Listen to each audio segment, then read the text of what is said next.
رسول اکرم صلی اللہ علیہ وسلم فرماتے ہیں کہ اللہ تعالیٰ نے مجھے پیشکش کی، آپ چاہیں تو ہم یہ مکہ کے جو پہاڑ ہیں یہ سونے کے بنا دیں اور یہ آپ کے ساتھ چلیں. تو آپ صلی اللہ علیہ وسلم نے فرمایا کہ اللہ میں تو چاہتا ہوں کہ مجھے ایک دن اگر کھانا ملے تو ایک دن مجھے کھانا نہ ملے.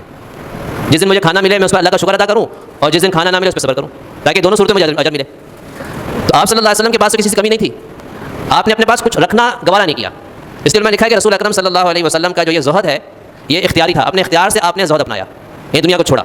اور آپ چاہتے یہ تھے کہ میرے گھر والے بھی ایسے ہی رہیں، اور آپ دعا مانگتے تھے کہ اللہ یا اللہ میری روزی کو قوت بنائے. قوت عربی میں ایسی روزی کو کہتے ہیں جس سے انسان کے پاس گزارا ہو سکے. مسلمانوں کے پاس جب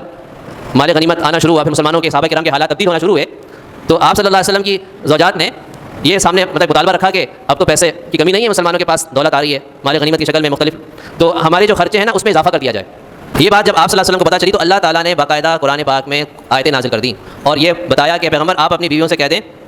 کہ اگر تمہیں دنیا چاہیے تو ٹھیک ہے، تمہیں دنیا مل جائے گی لیکن میں تمہیں چھوڑ دوں گا،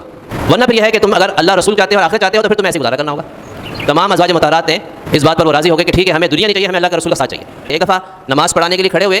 اقامت بھی ہو گئی، فوراً نکل کے چلے گئے اپنے، کیونکہ مسجد کے ساتھ ہی دروازے کے ساتھ ہی گھر تھا، اپنے گھر تشریف لے گئے، پھر واپس آئے نماز پڑھائی. نماز کے بعد کسی نے پوچھا، آپ نے خود بتایا کہ بھائی کیا آپ کیوں اتنی جلدی سے فوراً نکل کے گئے، اقامت بھی ہو چکی تھی. آپ نے فرمایا کہ اس وقت میرے ذہن میں یہ آیا کہ گھر کے اندر کچھ پیسے، کچھ درہم موجود ہیں، تو میں نے یہ گوارا نہیں کیا کہ جتنی دیر میں نماز پڑھاؤں اتنی دیر بھی میرے گھر میں وہ پیسے موجود رہیں.